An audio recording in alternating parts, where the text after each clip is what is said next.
और देखिए West Bank के मेटुला में गिरी है मिसाइल। एक और खबर सामने आ रही है, लेबनान से हिजबुल्लाह ने दागी थी मिसाइल। मिसाइल के टुकड़े से भड़की आग और फलस्तीनी इलाके में कई घर बर्बाद।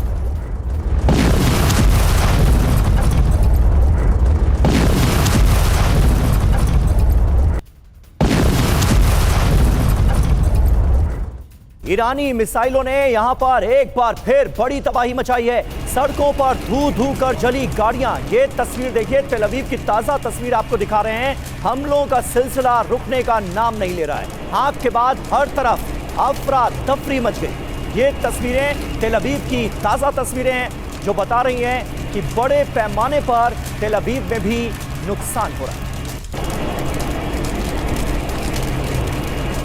इराक के सुलेमानिया में हमला हुआ है। कुर्दिश लड़ाकों के ठिकानों पर अटैक किया गया है।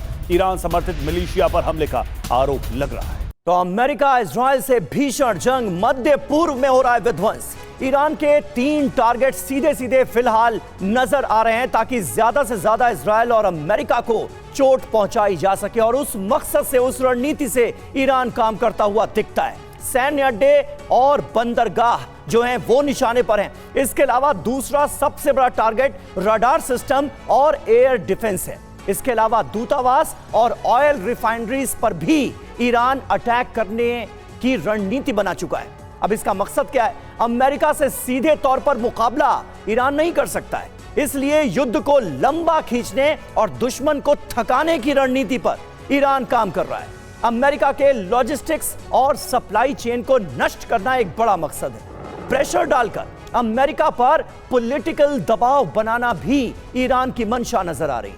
असर क्या हो गया? ईरान कुछ हद तक अपने मकसद में कामयाब भी होता दिख रहा है। यह ईरान की बड़ी सफलता है। मध्य पूर्व में अमेरिकी सैन्य बेस को काफी नुकसान पहुंचा है। ईरान के हमलों से इजराइल में भी बड़ी तबाही मच रही है और ये रुकने का नाम नहीं ले रही है। तमाम जो एयर डिफेंस सिस्टम हैं इजराइल के, वो भी नाकामयाब साबित हो रहे हैं।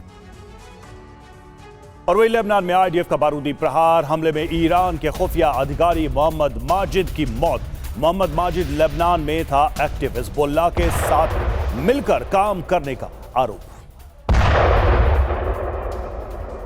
और ईरान को भी इस जंग की बड़ी कीमत तो चुकानी पड़ रही है। तेहरान पर फिर बहुत बड़ा हमला हुआ है। कई जगहों पर एक साथ धमाकों की आवाजें सुनी गई। इजराइल और अमेरिका ने मिलकर ये ज्वाइंट ऑपरेशन अंजाम दिया जिसमें ईरान के कई शहरों को एक साथ निशाना बनाया गया।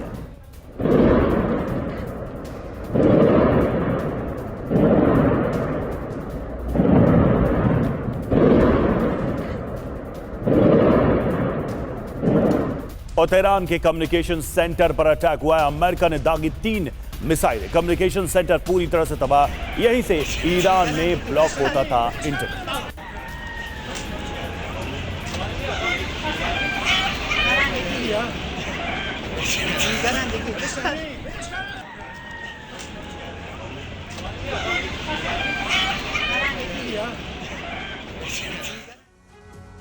तो देखिए, जो जंग है उसकी वजह से हॉर्मुज में स्थिति गंभीर है। 1200 से ज्यादा जहाज फंसे हुए हैं और पर्शियन गल्फ के अंदर, स्ट्रेट के अंदर बाहर 700 से ज्यादा टैंकर और जहाज फंसे हुए हैं।